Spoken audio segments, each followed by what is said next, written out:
Community and Wellbeing Officer. Represents students on issues affecting their well-being, such as health, finance, accommodation and security, as well as wider community issues.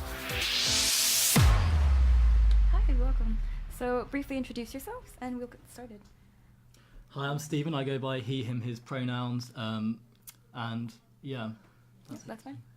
Hiya, I'm Jess. I'm a third year psychology and education student. And yeah, that's about me. Hi, I'm Steph. I'm the current Community and Wellbeing Officer and a founding member of the National Student Mental Health Advisory Committee. Right, so with that, we'll get started with the questions. What do you think you all bring to the table that makes you a good candidate for this role, and why should you be elected? Well, what I'm bringing to the table is more my lived experience as an undergraduate at York. So I arrived at York with a lot of mental health issues. I was a low-income student and I'm bisexual. And because of that, I've sort of had a bursary. I've used a lot of the mental health services in York. And I think it's that lived experience that I'm bringing to the table.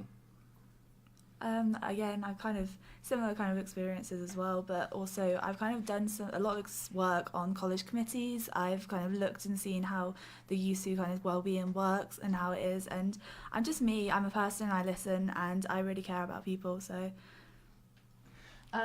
I already have 7 months experience in the role, and it's something I've really enjoyed. It's something I really want to continue doing, and using the experience I've gained here, as well as sort of in the similar way to these guys, being on a college committee and having that lived experience coming to university as a student carer and using the bursaries and utilising all that. I really want to make sure that I can continue doing the work I'm doing and utilise the experience and knowledge that I've already gained and keep pushing forward the agendas that we've got. Right, so is there a particular policy proposal in your manifesto that you think makes you stand out as a candidate in particular? I think my policy that I think stands out compared to the other manifestos is how I want to lobby the university to subsidise the tampon tax on campus. I know it has been approached in the past, but it's an issue that is now become a lot more relevant. It's a lot more in the public domain now, and I think it's time to have another push. I think I've actually got quite a few that are really interesting, really different ideas from some of the candidates. One of my big ones is sexual health provisions. At the moment, it's not talked about enough. It's not got a lot of interest in it, and I really want to push that one, as well as kind of working with the community. I think the community aspect of the city of York is lost a lot in the role, and I really want to bring that and push that forward. I'd say my main manifesto point is one that a few people might be familiar with, which is my maximum price proposal for on-campus accommodation.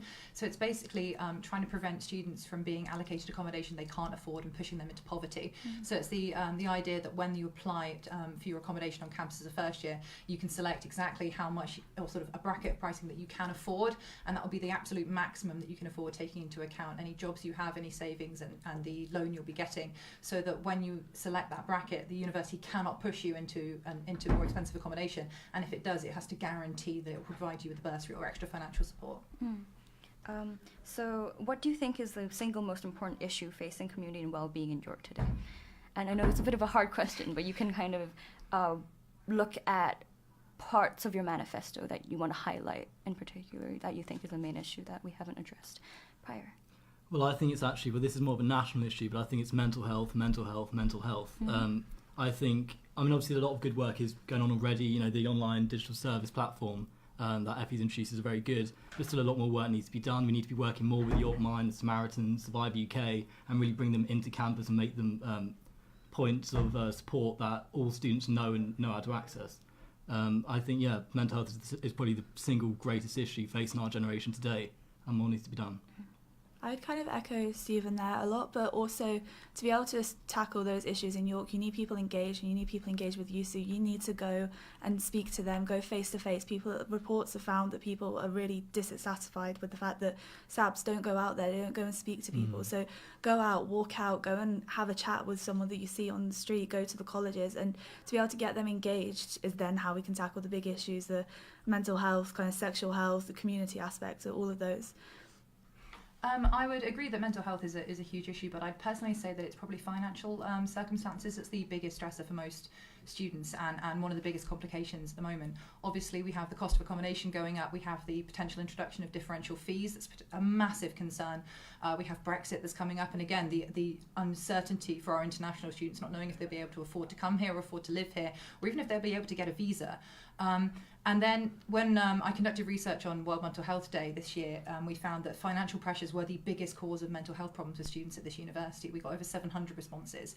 And actually, working out what is triggering these mental health problems, I think, is one of the most important things we need to be looking at, not just the mental health itself, but actually what is causing that. Because if we can prevent the causes of mental health problems, then we can actually tackle the issue at its heart.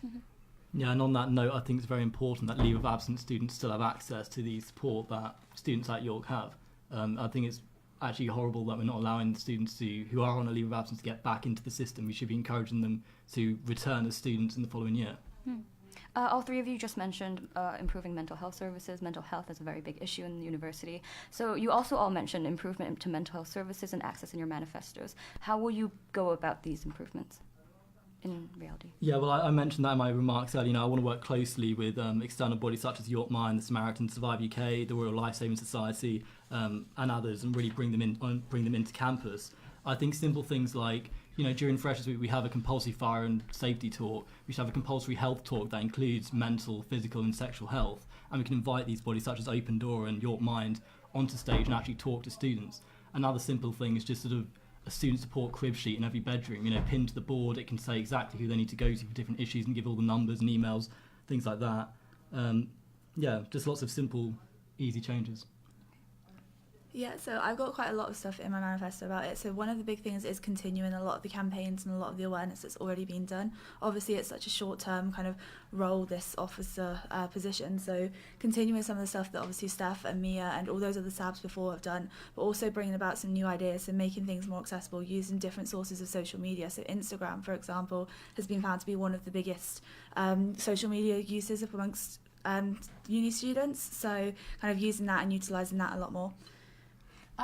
Building on what the others have said, obviously we used to have a crib sheet in student rooms. It used to be something that we did provide. However, the financial implications of that were such that we couldn't afford to use it. I've got a lot of...